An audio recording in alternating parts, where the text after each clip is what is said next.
After saving up for many years, my wife, Millie, and I finally were able to afford our first home, thanks mostly in part to Millie's great uncle, who, when he passed, left his estate to several family members.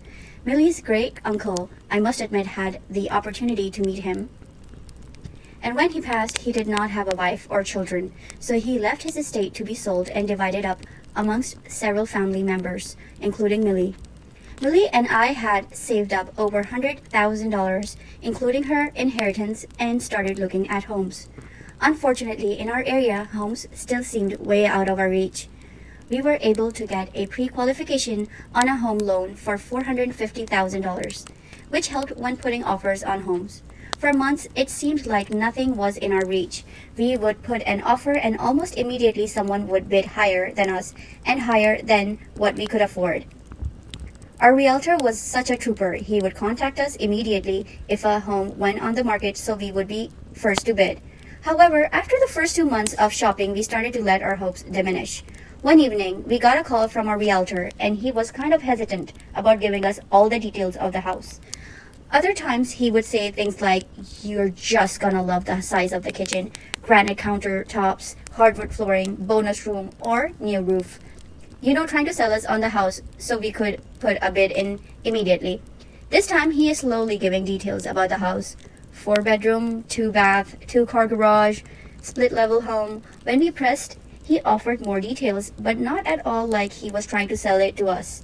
Yes, it has a fireplace, a central AC, and heat.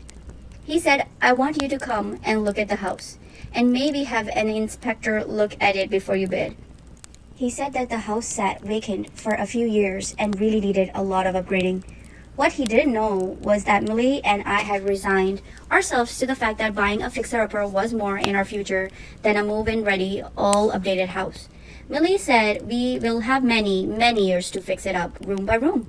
We made an appointment to view the house the following Saturday morning. That morning, we both woke up with such excitement, and we thought today is going to be our day. When we arrived to the address, we were a little disappointed to see several other cars of home buyers there with their realtors. However, we marched in and started to look around the house. We noticed that other younger couples and one older couple, they were not impressed with the house. I had heard one lady tell her husband, "No, this place is a dump." The older couple just walked through checking out each room and then left. Pretty soon, Millie, our realtor, and I were the only ones left inside. I had brought a notepad and started making notes. The kitchen was straight out of the 1970s, yellow appliances, dark brown cabinets, and a yellow sink. The flooring was that old linoleum flooring that looked like fake stones. The fridge was a pale green color. I looked at Millie and said, "This is the room we are definitely starting with first." The rest of the house was pretty much as you would expect. Old wood paneling, green shag-like carpet that had been matted down over the years, so you could see each pathway and looked newer where furniture once stood. The bathrooms were the same, a yellow and green decor, except for the master bathroom. It was fancy in pink and gold. As we move on to the downstairs area, this really got my attention. It reminded me of like the Rat Pack 1960s era. You could tell there was once a pool table in the center of this larger den, a built-in bar area.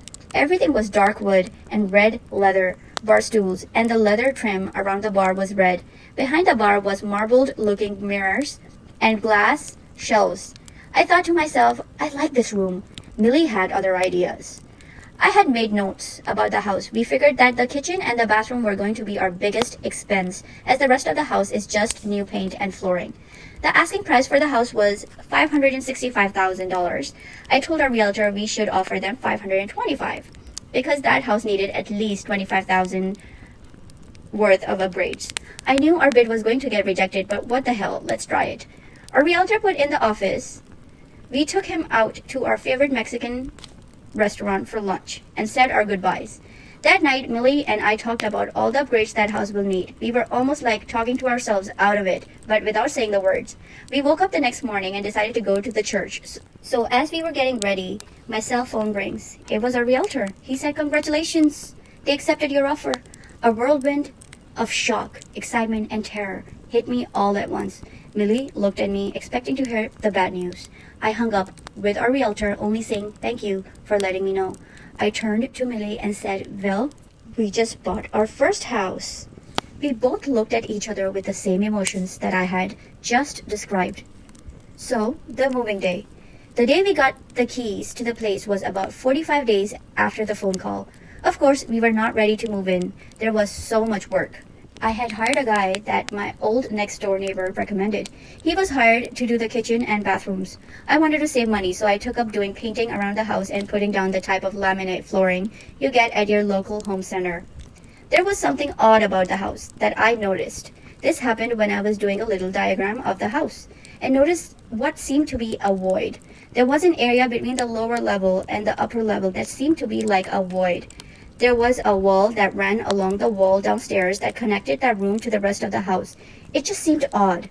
I had rented one of those renovation dumpsters that you can get from your trash company to fill it up with construction debris, and I was tossing sections of that old carpet outside and met our first neighbor. He was an older gentleman named Joe. Joe had thought I worked for the homeowner and not the actual homeowner. I introduced myself and said I just bought this place. He looked surprised and said, oh, welcome to the neighborhood. He said, hey, why don't you take a break and come have a beer with me? I agreed, as it sounded good anyway. We walked over to his garage, and he had it fixed up like a little man cave. Lots of neon signs and fishing decorations. He had a pretty large garage fridge, and it was just filled with drinks. He handed me a cold can of Coors, and we sat down. He said, did they ever tell you the story about that house? I told him actually no.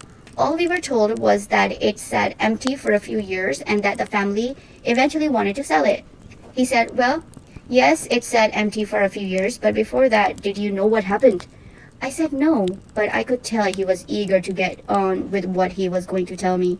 Something like the place was haunted or someone was murdered here. However, in our state, it was mandatory that kind of information to be disclosed.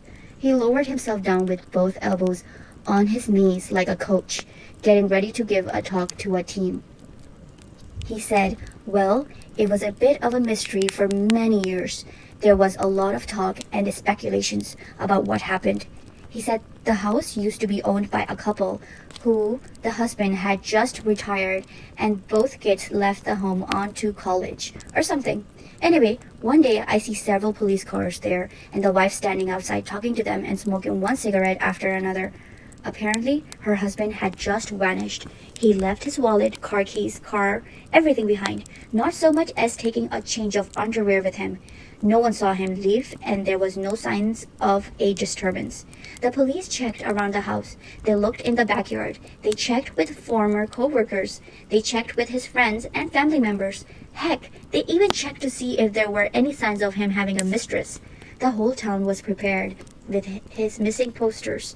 Months and months passed. I saw his wife slowly decline almost into madness.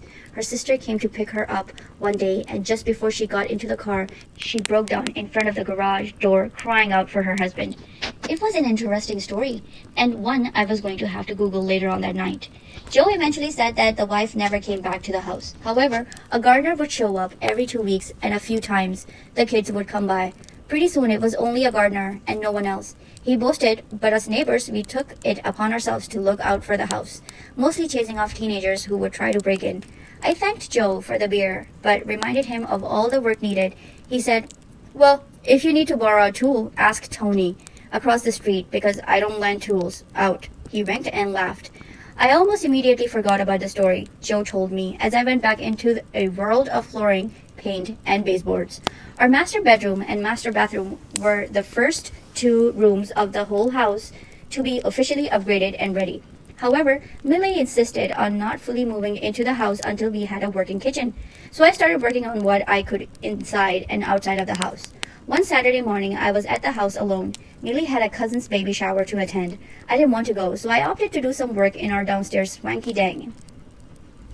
There was that wall that seemed out of place and had a different color of wood paneling, so I decided to remove that section of wood paneling and just paint that wall instead. Maybe it would brighten up the downstairs and Millie would let me keep that room and get a pool table. I had noticed a small door that was kind of hidden in the paneling. I had no idea how to open it. There was a small hole, not a keyhole, just a hole that you could see something went in there at one time. So I grabbed my ply bar and forced the door open.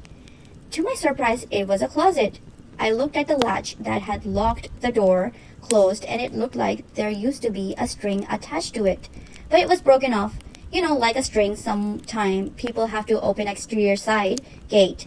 Inside the closet were some old records, a bowling ball, some bottles of Seagram's gin, and Kessler whiskey.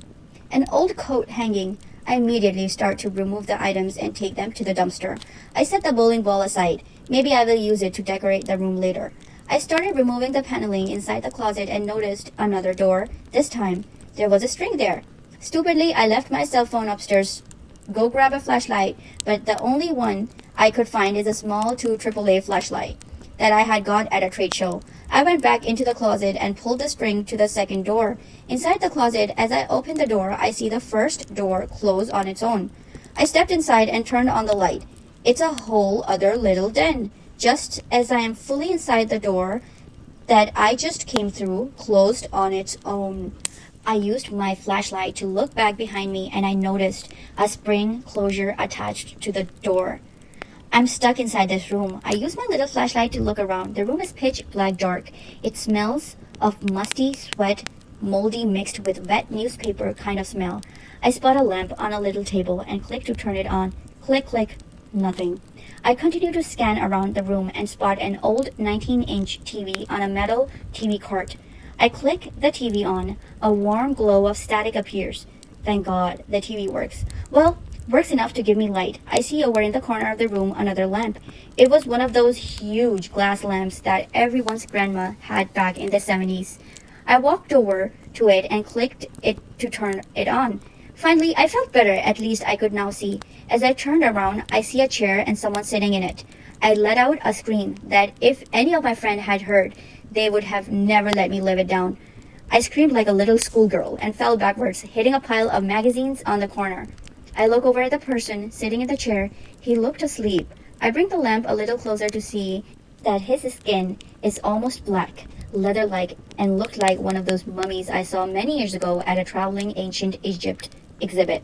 Was this the missing homeowner that crazy neighbor Joe mentioned? I looked around the room and found an old crochet and covered him up. I thought to myself, great, I'm stuck in this room with a dead guy. I don't have a cell phone and no one knows that I'm locked in here. I tried my best to calm myself and try to think, what time is it? What time will Millie come back to the house? Maybe she will stop at her apartment first to change, then come and meet me.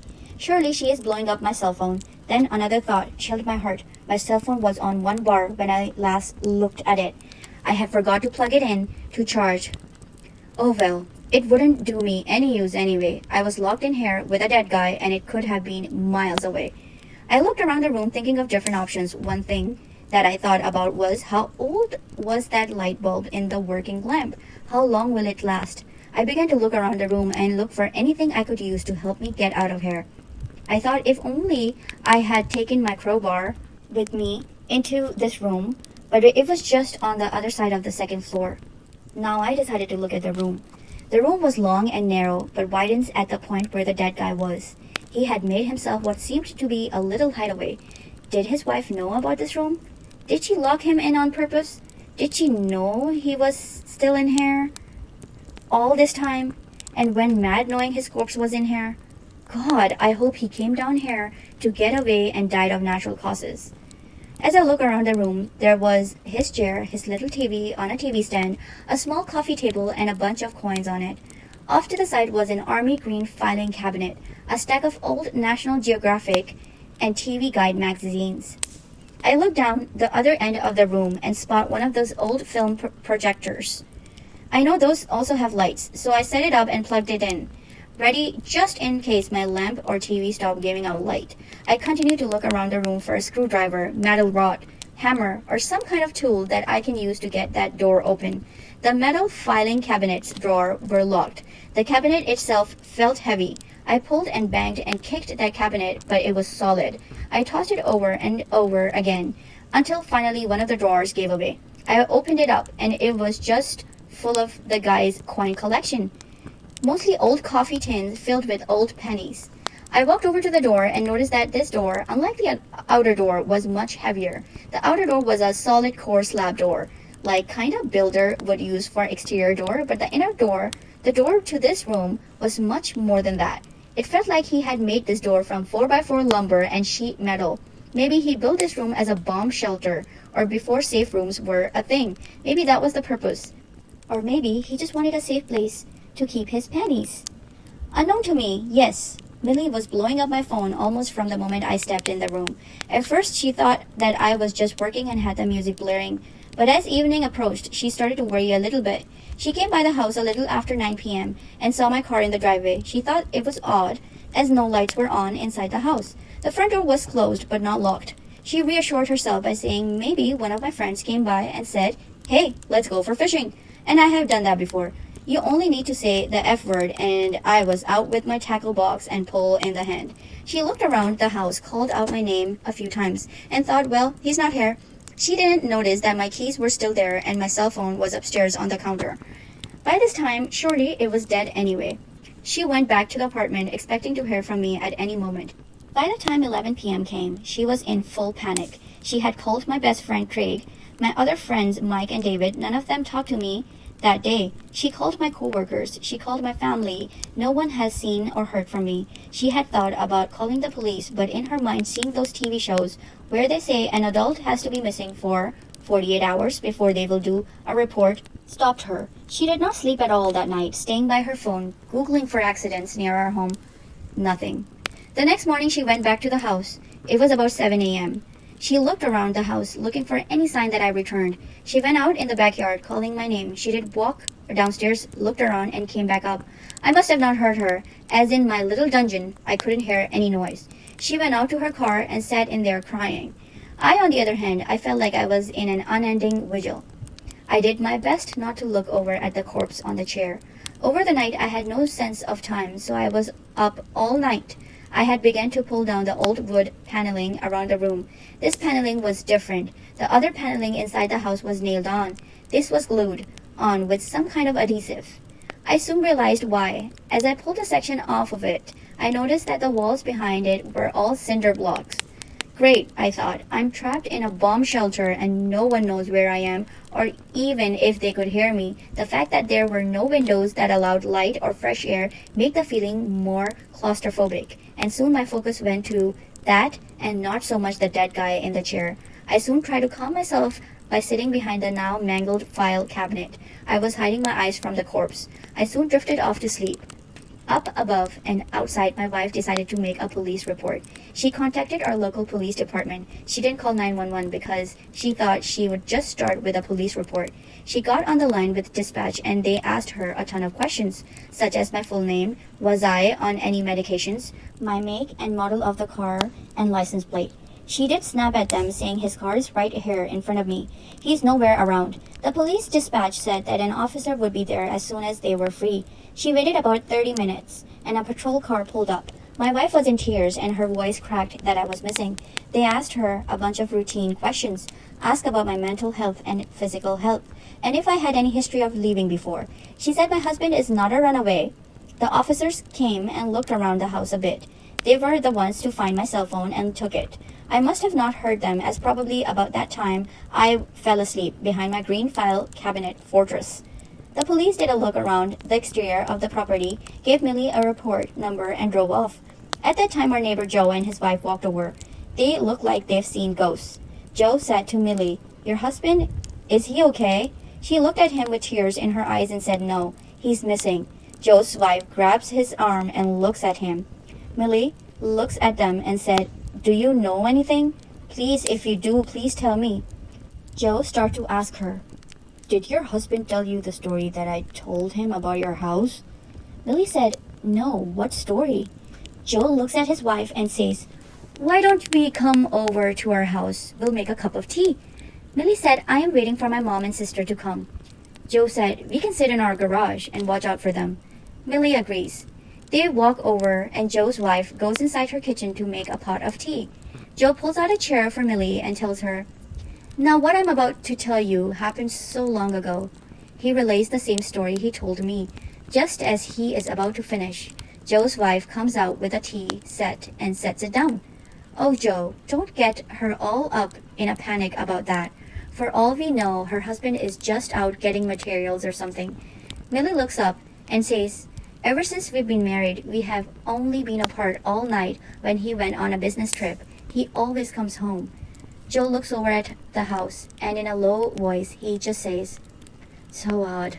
So odd. Millie's mother and her sister come shortly afterwards and picks her up. Her sister drives Millie's car back to her mom's house and said, we'll call the police back when we get to the house. Millie's mom's house starts to get flooded with family members, friends, and people from church offering to go out searching for him. Later that night, Millie's mom gives her an over-the-counter sleeping pill, and she sleeps in her mom's bed. I suddenly awoke. I almost startled for some reason. I felt like the corpse had awoken me somehow. However, I woke up to my nightmare again.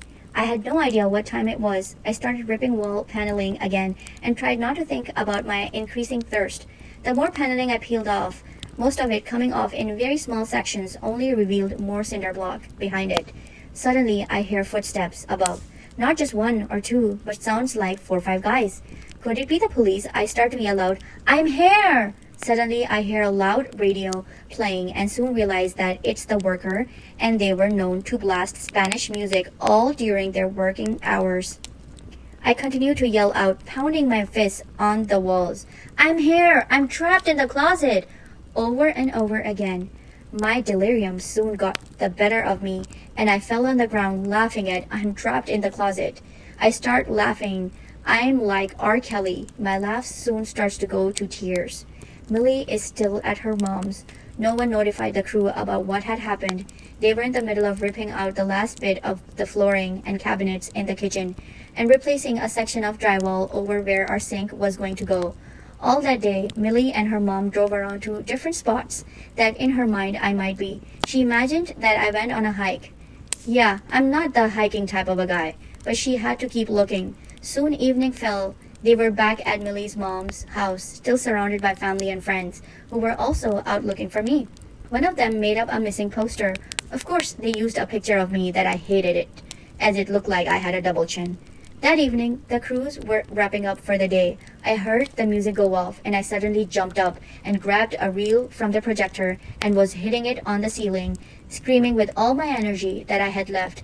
Help me! Help me! Suddenly, I hear a knock back. I yell out, yes, I'm here! Help me! I tried my best to remember what the word help was in Spanish, but I couldn't. Eventually, I had heard them yell from the other side of the wall. I screamed out loud, help me, I'm trapped! Then, I hear the footsteps run away. Oh man, did I scare them off? I can't last another night in here. I look over at the corpse in my mind. He's smiling at me, laughing at me. Suddenly, I hear footsteps run back and a loud saw. Yes, I thought finally I'm going to be saved. I hear tearing and the saw go on and off a few times. I yell out again, keep going, I'm here! Finally, a plume of saw dust begins to pour over the wall about 4 feet from the door that trapped me inside. They cut a hole about 2 feet by 2 feet and the worker poked his head inside and said, what you doing in here, mister? I almost pushed him out of the way, trying to crawl out. He said I can cut it bigger. I said no, I'm getting out of here. I scraped up all along my ribs and stomach, but finally free. The other workers are all looking at me like, WTF is he doing? One offered me a Gatorade. I gulped it down in one drink. I asked them, can I use your phone so I can call my wife? The phone rings 3 times and Millie answers it. Honey, is that you? I cry out and said, yes, it's me. She said, where are you? I said, I am at the house. She hangs up. Soon Millie, the police, paramedics, fire department, almost all our friends and family are all up and down my street. I started to throw up from trying to drink all the bottles of Gatorade the workers have. I get put on a gurney and they start an IV on me for my dehydration. I tell the police officer who comes to check on me. I motioned for him to come close as I could barely speak anymore.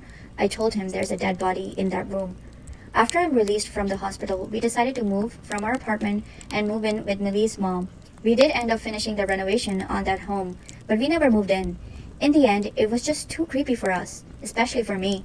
we put the house on the market and had to disclose about the death that occurred. We thought that we would lose money on the house, but in the end, an investor bought it and turned it into a rental property, and we actually almost made $75,000 in profit. We did locate a family member and returned the coin collection to the family. In the end, they also finally got closure on their missing loved one.